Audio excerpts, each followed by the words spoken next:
Hello YouTube! A nice video. I'm going to read a summary for a book for you. Yeah, The Dance of Anger. A Woman's Guide to Changing the Patterns of Intimate Relationships by Harriet Lerner, PhD, Harper and Row, New York, 1985. Harriet Lerner writes that for many years women have been discouraged not only from expressing anger, but even from acknowledging it. While men are labeled heroes for fighting and dying for what they believe in, women are condemned for waging a humane and bloodless war for their own rights. Society has taught women to fear and deny anger, to vent it ineffectively, or to turn it inward. In effect, to dance around it rather than confront it. In The Dance of Anger, Lerner invites women to use the motivating power and energy of anger in a positive way, in the service of dignity and growth.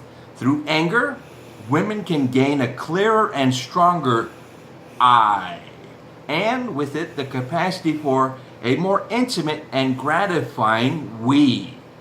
By responding to the dictates of their inner selves, women no longer have to choose between having a relationship or having a self. It is now possible to have both. Lerner states that women have been taught two ways to manage anger: to be either a nice lady or a bitchy woman. Nice ladies avoid anger and conflict at all costs, beginning a self-defeating and self-perpetuating cycle that squanders huge amounts of energy in the process of protecting others and preserving the harmony of relationships. On the other hand, bitchy women act like nags. Both types of women voice anger without clarity, direction, or control. Thus, society writes them off, refusing to take them seriously. Both categories of women, however, are prone to overfunction in a relationship, whereas men tend to underfunction. Yet, ironically, women who overfunction in terms of housework, childcare, and expressing emotions tend to underfunction when it comes to dealing with men. Well, I can't hold myself. All right. In contrast, men usually distance themselves from stress in relationships. Okay. Men may even be rewarded for distancing because they relinquish their strong roles. The weaker sex must protect the stronger sex from recognizing the strength of the weaker sex. Lerner gibes lest the stronger sex feel weakened by the strength of the weaker sex. Underfunctioners, Lerner notes, possess distinguishing characteristics. They tend toward disorganization.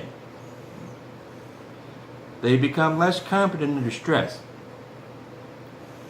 They develop physical or emotional systems under stress. They are often labeled as sick or irresponsible. Overfunctioners, on the other hand, possess other attributes. They know what is best for themselves and for others. They quickly offer advice and rescue others under stress. They may be labeled as reliable or together. They have difficulty sharing their own vulnerabilities. According to Lerner, most relationships suffer from a seesaw effect. And it is normally the woman who remains, figuratively, on the ground. In such a relationship, if one person decides to rebalance the seesaw, the other person suddenly feels threatened and attempts to revert to old patterns. I can't hold. Okay.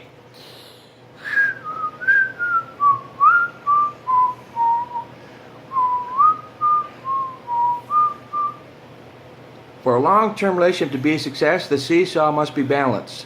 Thus, a woman attempts to assert herself in a relationship. Her attempts may create a great deal of opposition from her male counterpart. Anxious to retain the status quo, a man may successfully use various verbal ploys. "You are wrong!" followed by much argumentative support. "Change back and we'll accept you again. If you don't change back, these are the consequences." Clearly, these counter moves represent an increasingly impatience to regain the relationship's stability. Circular dances in couples. Lerner says that if one method of managing anger does not work, we try another. Even rats in a maze vary their behavior when they keep hitting a dead end.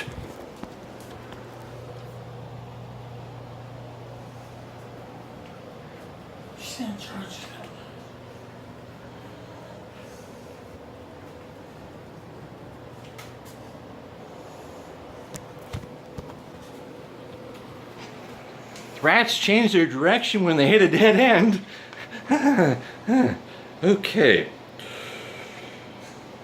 This fact notwithstanding, behavior habits die hard, since the very quality that a partner may suddenly detest in the other can be what initially attracted him or her. The behavior of each serves to maintain and provoke that of the other. This process institutes a circular dance which only stops when behavior changes. Each partner, however, is trying to change the other, when in actuality, each should be trying to change him or herself.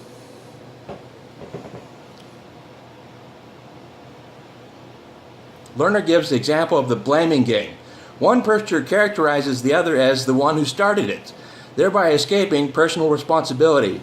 In reality, however, arguments dances are circular, for the behavior of one person justifies and provokes that of the other.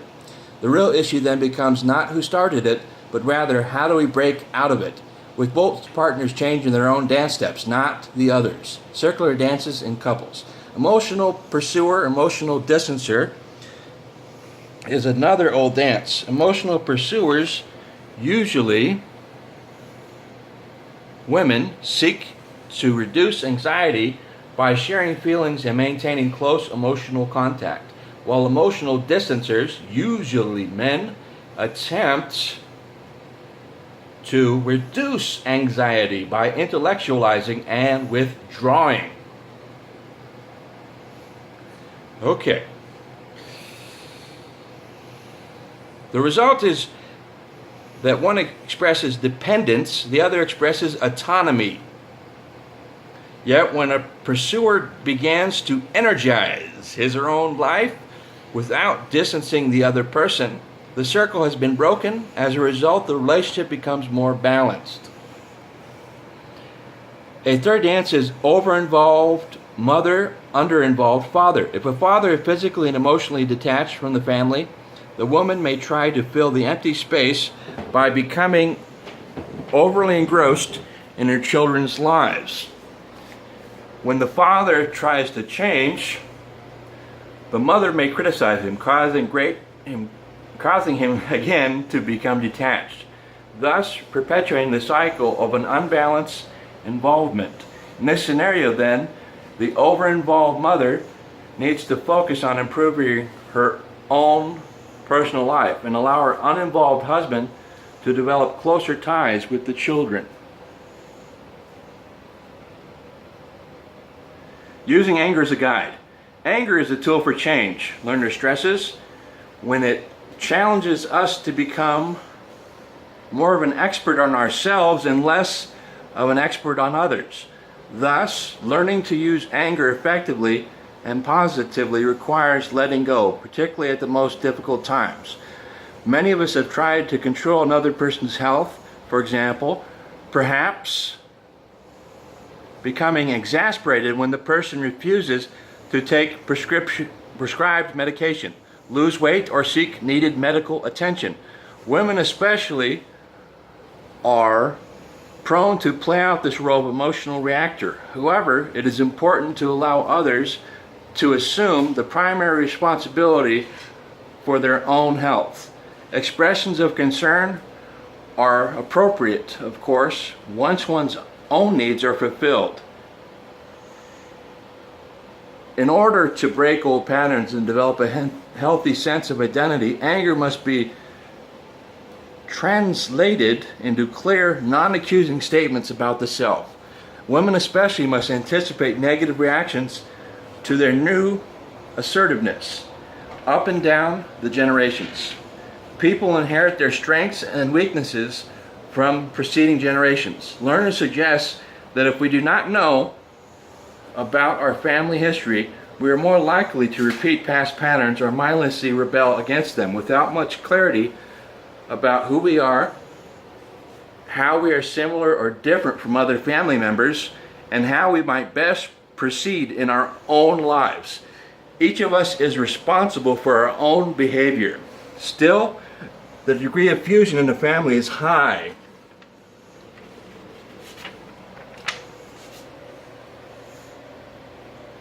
And there is often little distinction between the separate I's within the we of family. As a result, individual family members may project guilt for another family member's failure or perceived failure onto themselves. Women in particular are often discouraged from taking responsibility for their own lives and encouraged to adopt the guilt of others. Hence, guilt and self-blame are a woman's problem of epidemic proportions. When someone knocks us down, we're the ones who apologize.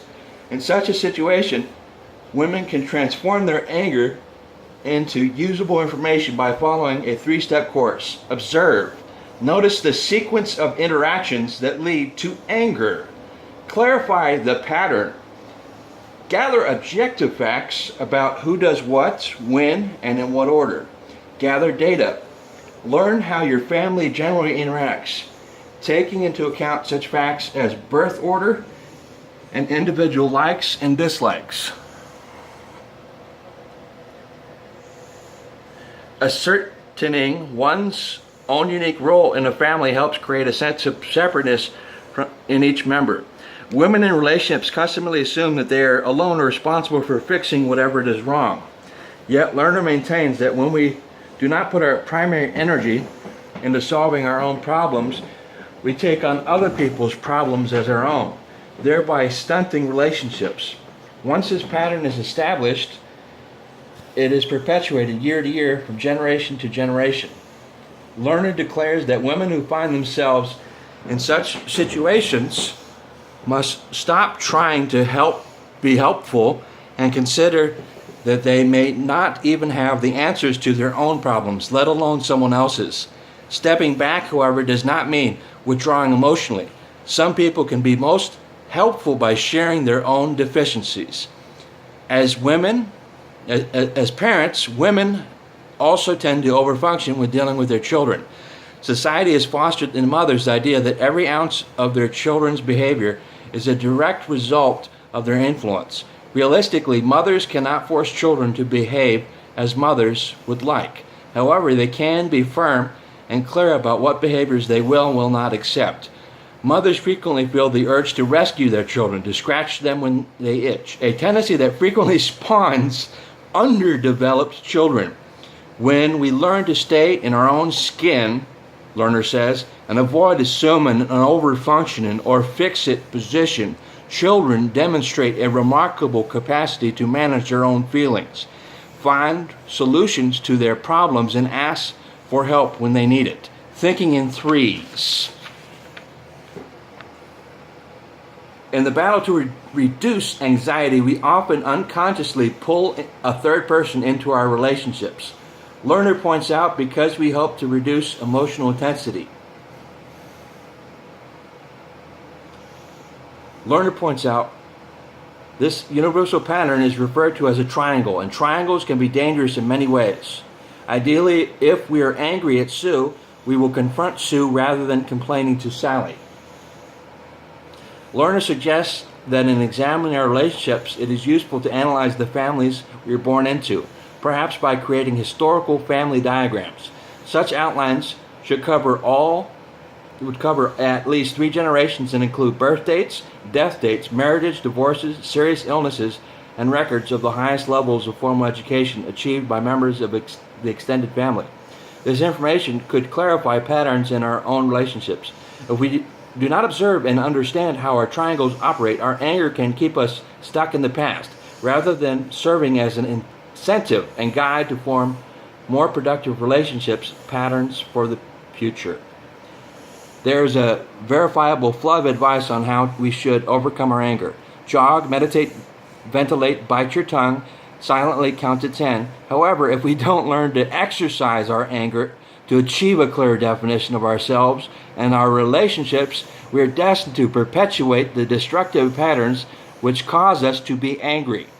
Lerner's The Dance of Anger stresses the importance of women connecting not only with their immediate families but also with their family of womankind. She further urges women to question the old roles and rules prescribed by society. If we do not challenge and change the societal institutions that keep women in a subordinate and de-selfed position outside the home, what goes on inside the home will continue to be problematic.